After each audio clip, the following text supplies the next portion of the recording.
Alright fam, so we are here today at World Gym Burleigh. We've got an upper body session going down. It's predominantly chest, a little bit of shoulders, a little bit of tricep. This week is a deload week, however, so I want to give you an insight on how I treat a deload. Today we train with Justin. Justin's one of the head PTs at the gym here. He's probably one of the best PTs on the coast, in my opinion. He's also an online contest prep coach. And you'll meet him today and we'll go through, I'm sure you hear us talking a lot about different techniques today, maybe even PEDs. I think I've got a few things I'm going to talk to him about today as well. So, look forward to the session, get in here, and let's get amongst it.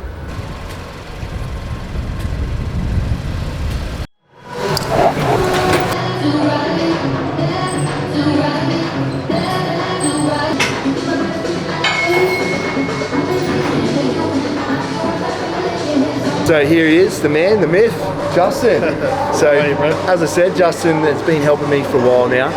I'll let him explain why he's been helping me. We've known each other for some years now. And like I said, in my opinion, it's easily the best PT here on the Gold Coast. But introduce yourself, eh? Hey, thanks Matty for the kind words. I'm Justin. I've been a PT at World Gym Burleigh for about 8 years.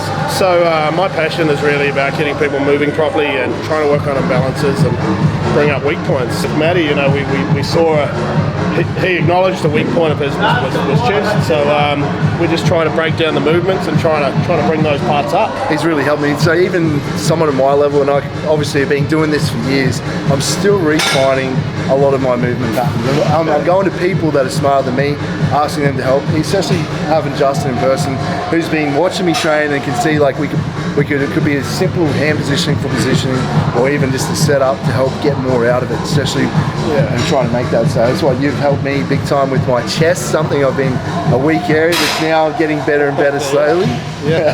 No, I mean, look, it's human nature, right? When we're training ourselves and we're trying to progress each week, we're trying to push to failure. We're going to miss those 1%ers, and it's those small things over time consistently that add up to be big things. Someone could always benefit from having a coach watch over them or whatever. So yeah, sees things that I don't, especially when little default patterns that have been developed over time where I've got more dominant muscles compensating that try to take over on them extra couple reps that really count, where he's pulling me up going, hey, it's starting to kick in, focus, so I'm getting more out of that movement. And trying to isolate that muscle that we're intending to grow. Yeah, so we get it. We're starting today, guys. It's not going to be as exciting, like I said, out at the car park, but we will give you a bit of a rundown how Justin likes to deload, how I'm deloading today. It's a little bit different than usual.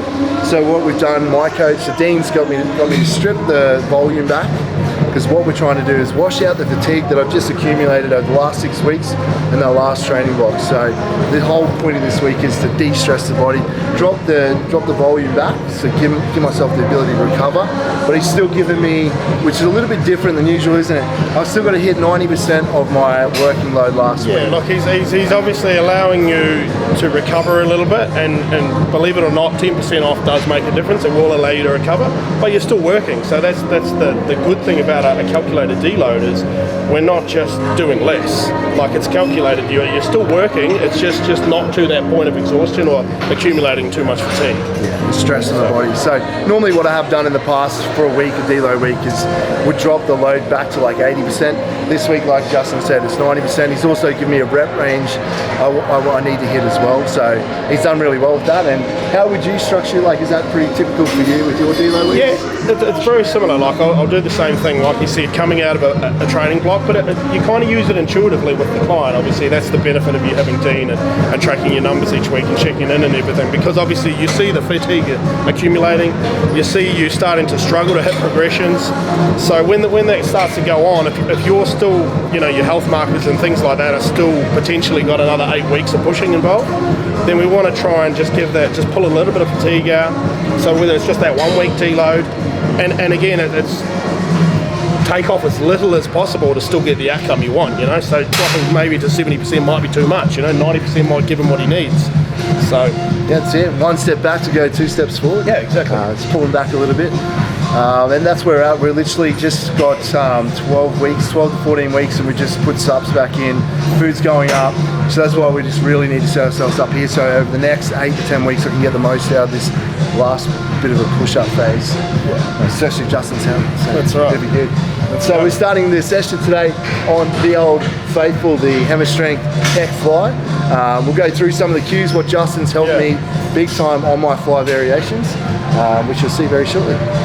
Warming up now, so just go through the motions, get some blood in the tissue. We're not trying to create any fatigue here. It's just getting himself into the mode, starting to feel the muscle, allow some blood flowing. But what the cues we're going to be looking for when he's doing the exercise, you'll see here what Matty's doing. He's almost doing it like two different movements. He's coming right down, locking the lat and then coming through. So what he's essentially doing is he's stabilising the shoulder when he comes down, locks the lat, stabilises the shoulder so that he can predominantly lift with the pec like that. So you see the pec sits up nice and high. You come around from the side, do a rep like you used to do a rep, Matty, and you can see predominantly the shoulder there. So now do it again, come down, lock the lat and then come through. Now you can see the chest leading the movement. So that was our first pick up on the goal. So we lock down and then we go through. The rest of me was like that, eh? Come on. Good. He's not trying to get too much out of this, like you said before with me, where he's trying to shorten them pecs even more and rounding them shoulders through. We're trying to keep it out of that anterior delt, keep it all in that chest. So like show him that. Right there is as short as he can get it. He doesn't need to be trying to get any more out of that. Yeah, obviously we could go shorter and we could bring it right into here. But you can see with the strength curve of the exercise, once the loads come past that arc and it's here, there's no load pulling you this way, it's back that way. So to try and come this way, it's not opposing the muscle anymore. So you're not really going to get anything out of it. It's not to say that coming forward and getting that extra range isn't beneficial, of course it is, but in that case we could do a cable from the side. So there's many ways to obviously hit that muscle and hit that angle. Can you see this? So right here is this session right here, chest cable fly, and Dean's already preempted and put the weight in, 78.3. 11 reps on the first set, 78.3, 9 reps on the second set, 12 reps. They're my numbers I'll be hitting for this session. Yeah, you'll see us quite often use calculators, double check the weights. It's the same for when we're not deloading and we're actually trying to progress. You know, when you get deep into progression, sometimes you're only looking for a rep or sometimes you're looking for a kilo. But what I like to do with my clients too is kind of leave yourself hints in the week before of where you think you can look for that progression, you know, because obviously first thing is obviously keeping technique perfect, you know, or as close to perfect, keeping our tempo right, because obviously we don't just want to speed up the movement, but then we're trying to make sure that we can find progression without costing any of those things, you know. So that's it. And we it's so easy on the first 1 to 2 exercises if you're really feeling good and you're on top of that week, everything's been on point, that we try and take too much progression in the first exercise, which has happened, made this mistake. And then we get to like the second, third exercise, especially if it's still chest related, and really start to fail there and start to miss numbers just because of the fatigue. We're taking too much in the first 2 exercises. So it's about, I guess, with experience over time, knowing how much to take it with each exercise. Righto. So remember guys, our goal is never just to move the weight, it's to contract the pecs. We're here to grow muscle, we're not here to move. Contract the pec. There we go, 6. Under, 7, good. That's it, 2, good. 3, beautiful. 4. 5. Just on this exercise alone, you're in the gym every day, you're on the floor, obviously you have a lot of clients yourself. What is the biggest mistakes you see on this pec fly? And it's probably not even just limited to this fly, it's pretty much all chest flies.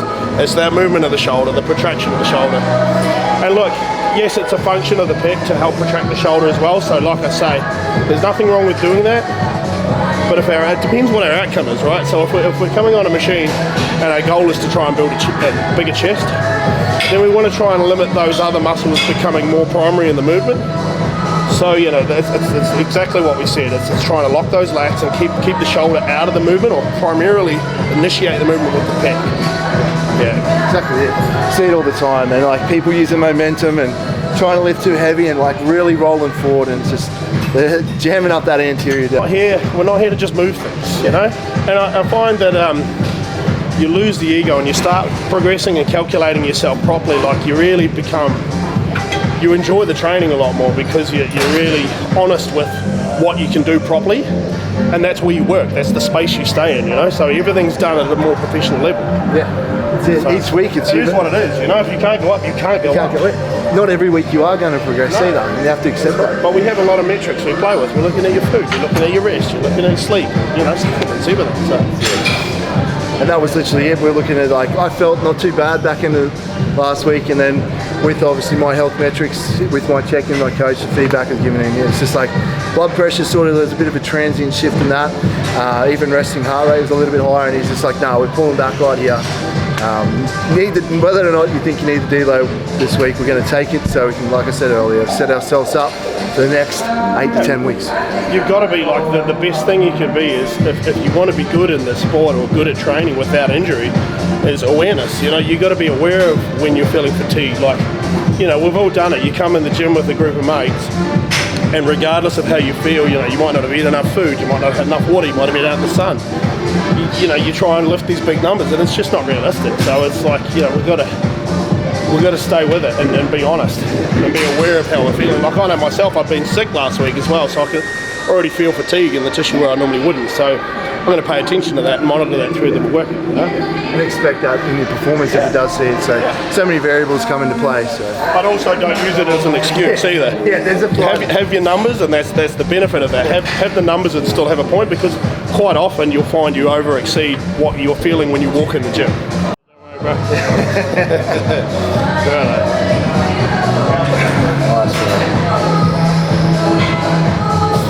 Good.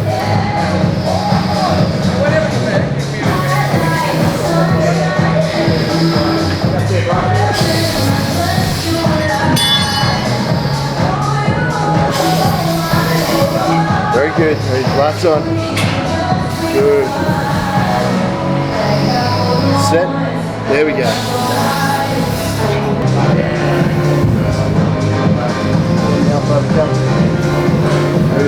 Yeah, I'm pretty guilty, like when I'm pecked out towards the end of like a set, I always kind of roll my shoulders forward because I'm pretty fatigued, just to kind of get like the weight up. So. That's exactly what we were talking about, is when you get fatigued and you're not watching, or someone's not watching you, you know, all you're thinking about is finishing the rep. You're trying to hit a number. But what's the point of hitting the number if we're then taking the focus or the emphasis off that tissue and putting it somewhere else? You know, our goal is here.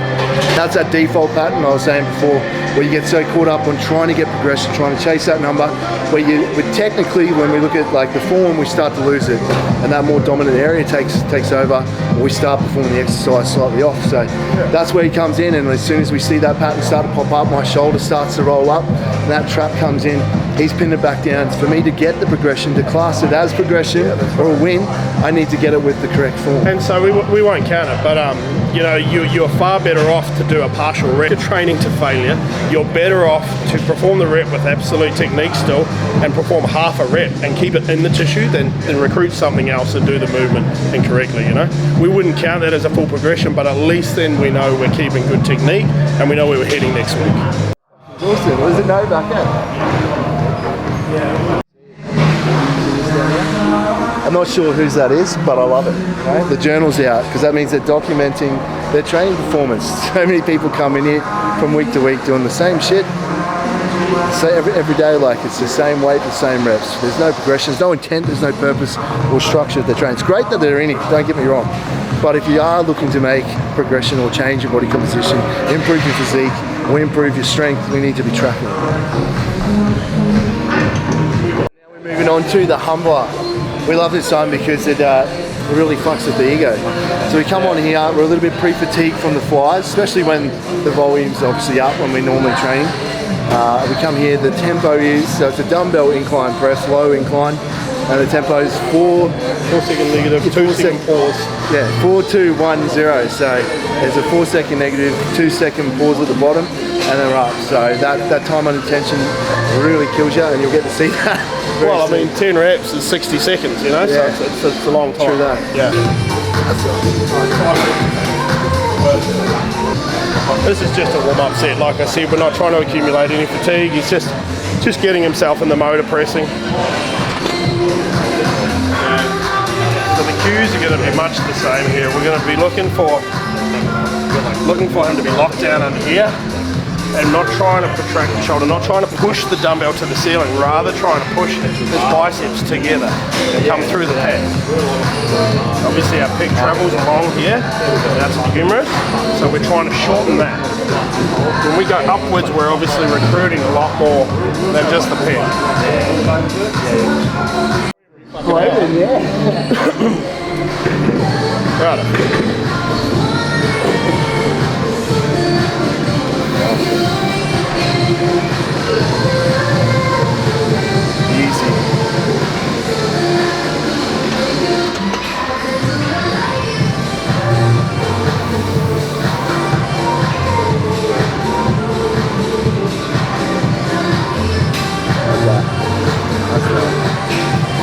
Good tempo, good control.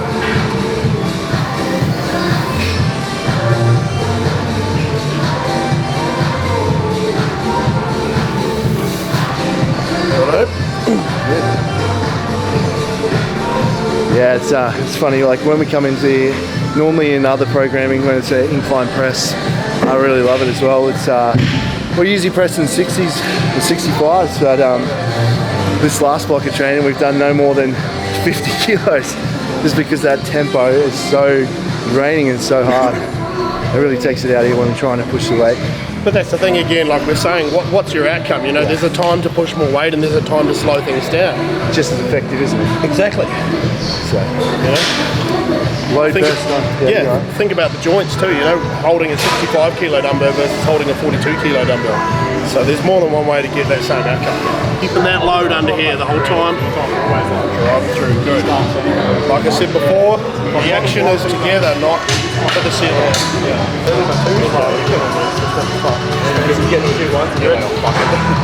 That's it. Just 2 second pause and up. Yeah. Go. Good.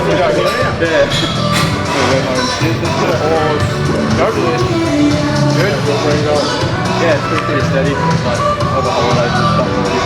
Yep. Pause and go. Good job. Yeah, steady. Same thing. By the end of the last couple of reps, I'm like, ooh, okay. There it is.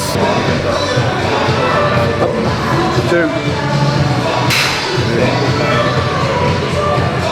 Good control. 3. Good. Last one here. Lock and load drive. Good. Easy. And you can see how quickly that can humble you in a tempo like that. Especially if you look at it. Look at the blood. It's blood in there. Especially if you try going, like if you weren't, the first time you do this exercise with a tempo like that, you can easily overestimate and be like, oh yeah, I grabbed the 52s or something. I think that's what we said. I think I did that the first time. We did a warm up on 40 or 42 and we're like, okay. Yeah, I got this and then I ain't got this. With myself and with my clients is trying to be as close to that line as possible, you know, where the technique's perfect and the fatigue's just there. And then you can actually get a true reflection of progression or whatever, you know where they're at. It's all very measured, isn't it? Yeah. ZB8. Oh, sorry. You counted 9 for me, didn't you? Huh? Mine was 9, though. That was 8. Oh, That's all right. There you go. So looks like I'm getting 10 on the next set. Yeah, because when you said 9, I was only meant to do 8. I only counted you 8. You said same. Sorry, I thought you did that. See, this is why we can't. Yeah. All that measurements we've been talking about, we can't do the simple maths. It's all right. We'll make up for it. That's second right. set. You got one at hand. I got to find one. That's all right. There we go. But that's the level of focus it takes too, you know, trying to be professional in everything you do. Go. 2. That's it. So it's just that awareness. You're constantly assessing your left and right side of your body. You've got time in this exercise to really feel things. So something that's been a very weak area for me, Yeah, it has been. It's slowly coming up. So Very weak is probably a little bit of an overstatement of this, but as we know, we're all hardest on ourselves. Yeah. So. But it's been an area we've put a lot of work into, and we're seeing the growth there. We're happy. So at the end of the day, you know, you put all the effort into doing these things as best you can, as much as you can. But then it still takes time, you know. Under the best circumstances, it still takes time. So we just have to check the boxes off. And like I said before, small things done consistently over time is where we get that. And I think it's obviously everyone that follows me on Instagram knows that I am enhanced. Yeah, okay, right. Very transparent with that. We both are. And it's the bullshit comments we get. Like even at my level, with all the variables in play, the food, the sleep, optimizing recovery, okay, intensity, the technique and the refinement of these exercises, I'm still getting small progressions, like the stupid comments like, oh, it's all the gear. Like, you take all the gear. There you go. If you haven't got all them other variables in play, you will not get the results. It's very easy to look at this end result and judge them by this session, but you're not seeing the 10 years of absolute consistency that got you to this point. You know, it takes that amount of time to then get yourself to a level where your progressions are so small with everything in play, you know? Yeah. And obviously too, it's not like he's not a backyard gym goer. Like this is done by doctors, it's done properly.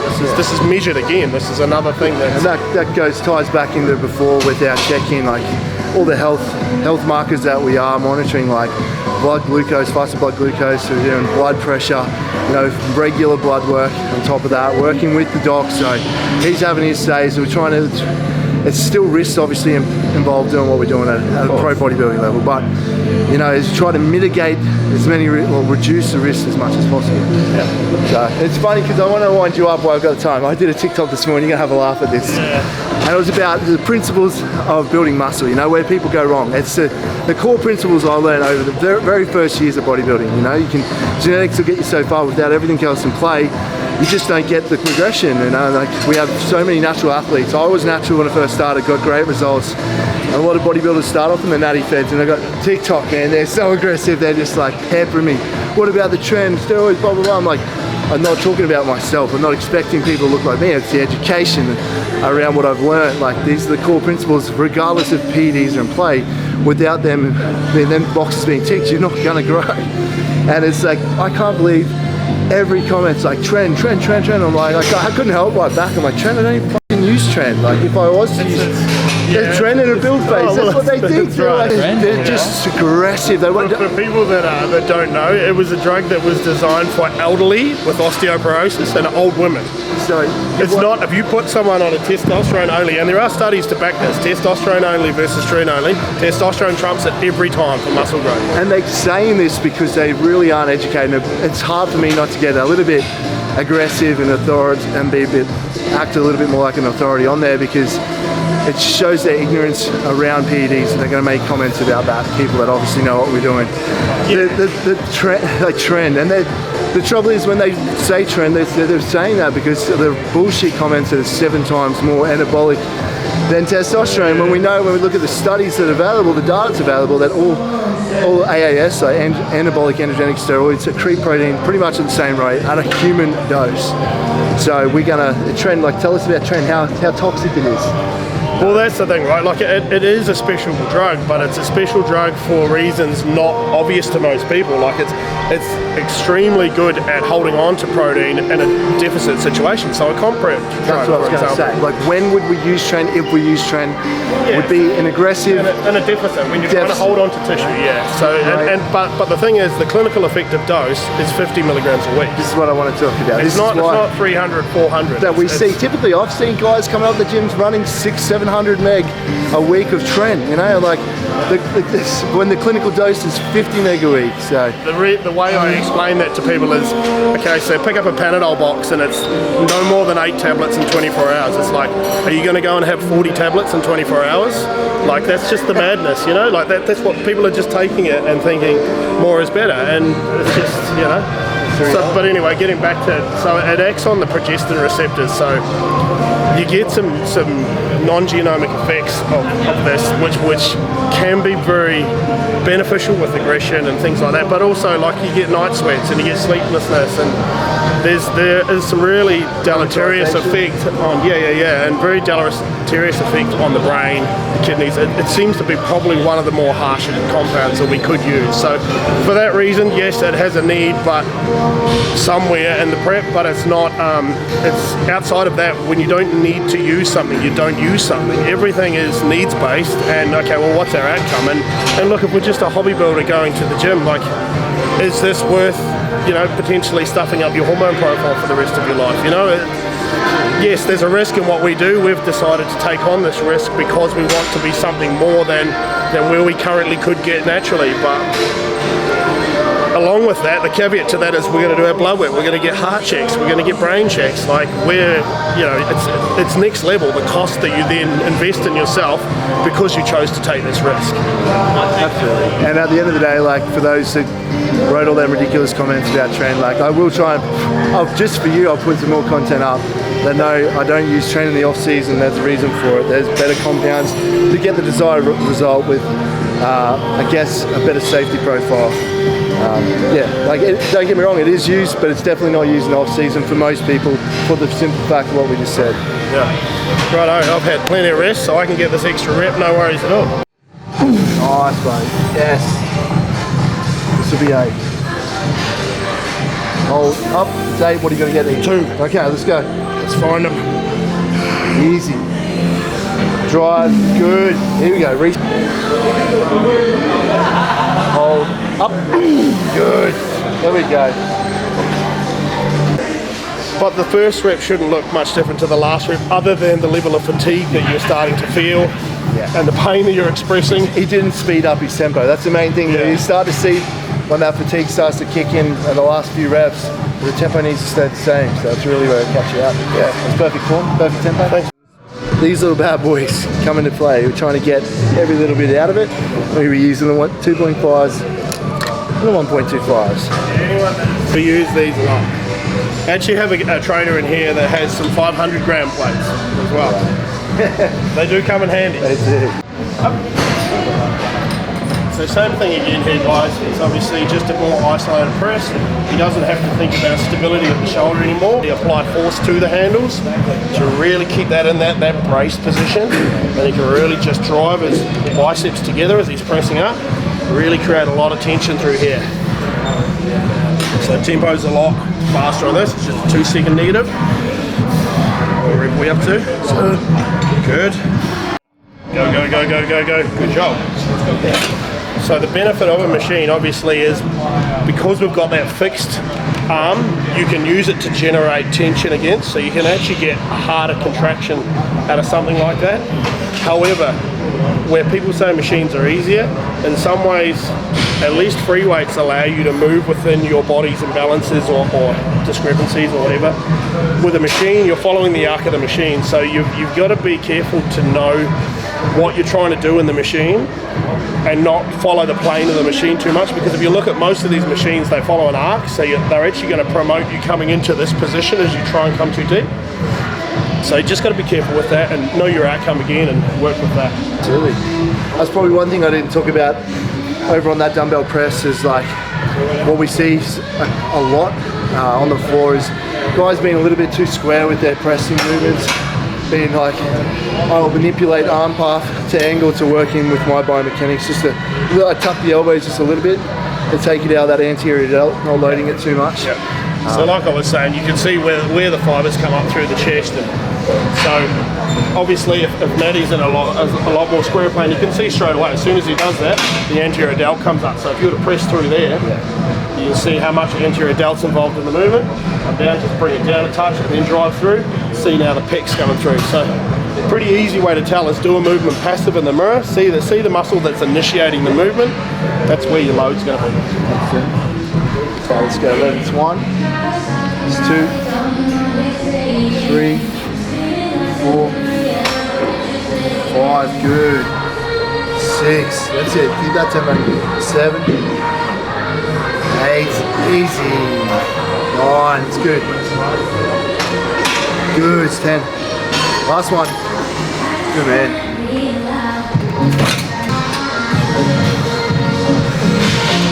So if you watch him climb, you can just see that angle the whole time, it's just driving straight down. So there's no rotation of the shoulder as he's coming through the movement, he's just coming straight through, straight up. On, drive, drive, drive, drive, drive, beautiful. Good. 4, 5, 10. Last one here. Good. Easy. So what's your opinion on SARMs as well? SARMs, selective androgen receptor modulator. So what it is, it's something that binds to the androgen receptor without necessarily being an exogenous hormone. So what I mean by that is they were designed for the androgen sensitive. So what that is it's females and elderly. And they were designed for things like cancers, HIV, muscle wasting diseases. So the reason they were designed is because initially, so there's a drug commonly around our world called Masteron. Now that drug was designed first and foremost for females with breast cancer. So it obviously binds to the androgen receptor and obviously helps with that imbalance between your androgens and stimulatory breast tissue hormones that help limit breast tissue growth. So it worked really well, but the problem was obviously there was these side effects of this virilization for the females, whether it was their voice or their body hair or things like that. So they were trying to design something that can act on those receptors without giving those side effects. So that's where SARMs come into play. So for females, for elderly, fantastic, because they are so sensitive to these things that the dose required means that they are able to stay specific to the receptors they bind to. So we're not seeing those other effects that you would get from like a testosterone or something.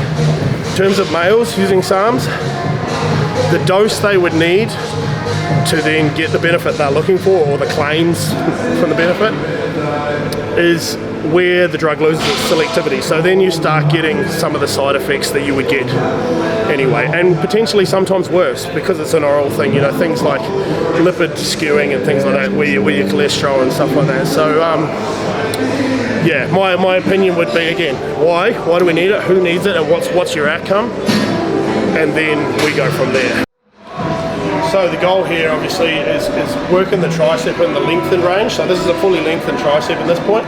So what we're trying to do is just go forward a step here. And if you come around the back here, so what we're trying to do is stay really locked down through here. So this doesn't move, and all it is here. So he's just coming right down, full flexion of the elbow, squeeze the bicep, and then he's trying to push straight up, but not thinking about pushing up, sorry. He's more trying to think about extending this and squeezing this. So bicep, and then go, that's it. And so there's no movement through here. So watch, just like that. Staying nice and locked down through there. Good. Down bicep and go. Good. That's your rep range. That's it. Good. That's it. So again, we're matching this angle here.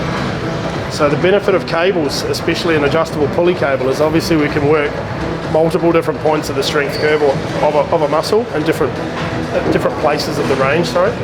That's it. Good. That's it. Pushing straight up.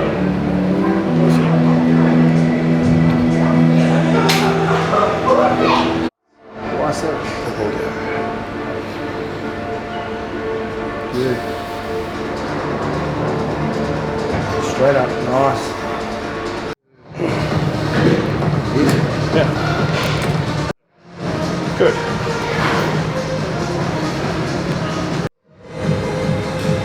I move it to you. Good. Still working on shot. Good. We got 2. Nice. Alright. Yeah. Look at our favourite. We've got some seated dumbbell side races.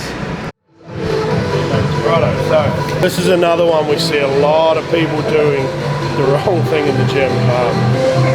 Through no fault of their own, it's just lack of knowledge or understanding. So we're trying to target the medial head of the delt. This goal here, we're trying to do a side raise and target that. So the muscles attaching up here. This goal is going to try to extend the arm out to the side. So where a lot of people go wrong is the thumbs come up, So then we can see we're working the anterior delt, not so much the medial, or the elbow's too bent and they're coming here. So the problem is the weight's here, the load is actually like that, which is actually loading up through your rotator cuff. So where we want to be is out here, and our force is out that way. Trying to push it away. And so we want to try and keep the shoulder down, because any shoulder elevation is going to be as trapped. Struggling it up like Yeah, this, you know? the big example, they don't move a lot of weight. They don't need a lot of weight. Yeah, and the common issue I see is people, like we're doing 15s. You know, I've seen guys in here doing standing, seated, trying to throw 20s around, and literally they're using momentum, they're using their traps, it just looks terrible. Like, again, it's about executing the exercise, trying to isolate the intended muscle group, which is the delt, like Justin said. It's not a big, strong muscle. So we'll get into it. You can see that he's got that downward force and an outward force. So he's just driving out, extending the arm. And you'll see here, it's peaking right there. So moving just enough to allow him to come forward under his legs in the front. Like you said before, there's not too much rocking. There's not using momentum here. It's down and away from the body. Abduction. Nice. Just see it all through this medial delt. Feel it. Nice. Good, bro. Nice. Good. That's it. See, that's a good one too, like, you know, Matty tapping the muscles of that. It's a good way to just sort of cue your nervous system to try and put your thought process in what he's doing. You know, it's that, you know, sort of that guy bro thing that you don't want someone to touch a muscle that's not hard. Yeah, as soon as I touch it, and I know, but he can feel it as well, and if it's not soft, it's not on, you know, straight away direct that attention, like, okay, we're not there yet. Yep, and we know that I've been trying to get a little bit better connection through this left arm, so that's why you would have seen Matty tap that left shoulder a couple of times. So down and out, good. Good, perfect. Good. Down and away, beautiful. Good. Down and away, look at that. So he's not actually moving that much through there at all. Just straight away. Imagining he's dragging the dumbbell away from his body, he's pushing the dumbbell away from his center. The more he thinks about pushing that away, the more leverage the delt has to deal with. Down and away. Good, that's it. Nice go. Give me a number. That's 10. Good. Okay. Good. Here you go. Let's go. Good form, keep it there. Yes. Come in. Yeah. Thank you, team. That is how we treat a deload. Obviously, this is just upper body session today. Thanks, Justin. We're going to do Thanks, guys. more YouTubes. I want to get the next YouTube in with him when we push in. We're both escalating things at the moment, both in push phases. So we'll get more content with us, and you can see the intensity we bring to a session. Which will be more fun, obviously, when we're given a red hot crack today. But I thought it was important to show you how people deload so differently. And stick to it, yeah. And what the reasoning is behind a deload. Something as simple as that. Why we deload. Yeah. Sweet, bro. Cheers, bro. Appreciate it. I thought I'd share this with you because it's my favorite. Cream of rice meal. Now, ideally, I have this pre-workout today. It didn't work out that way of work. So what we have for me, so this is based off my caloric intake and how much carbs I'm having at the moment. I like to have my bigger carb meals in and around training. So there is 110 grams of the Mackenzie's rice flour. There's 300 grams of frozen summer fruit mix. There is 80 grams of the natural plant protein. And then to top it off, just to give it a little bit of crunch, some texture, there is 80 grams of the gluten-free Cocoa Pops. So I've still got to put the Cocoa Pops in, the 80 grams, but in this meal alone, there is 200 grams or just over 200 grams of carbs. There's 62 grams of protein, and I think it was like 11 to 12 grams of fat. So ideal for me when I'm trying to get heaps of carbs in, when I'm trying to build. It digests really well. So I usually pre-workout, I'll have it at least an hour and a half before I train. And I don't feel like full in the stomach, especially if we're doing a leg session or something. It moves through really well. It doesn't have me feeling too full or satiated for too long. So I can get more food in, which is ideal in a build. I forgot the pre-workout as well, because I do get asked. It's a pretty simple stack. It's always Muscle Nation. It's the Legacy pre-workout. That is my fave. I know Amzy, she's a big fan of the Destiny, but I like the Legacy. And it's always creatine every day, 5 grams of creatine. So that is that. I'll put the Cocoa Pops in, and if you enjoyed today's YouTube, I know it wasn't that exciting because we were deloading, but like I said, it's really important to understand what a deload is, and we wanted to show you that side. We're able to talk more as well with Justin to provide more value. I think that's important. You don't just want to see us training all the time. We want to provide some education. So I need to get this YouTube going. If you have any ideas for us, throw some comments down. What do you want to see more of? Don't be afraid to ask questions. Tell your mum, tell your sister, share it with your friends. Subscribe. I need subscribers to keep this going, and I need ideas. So if you like this, you enjoy it, give us a follow, make sure you subscribe, and give us some feedback.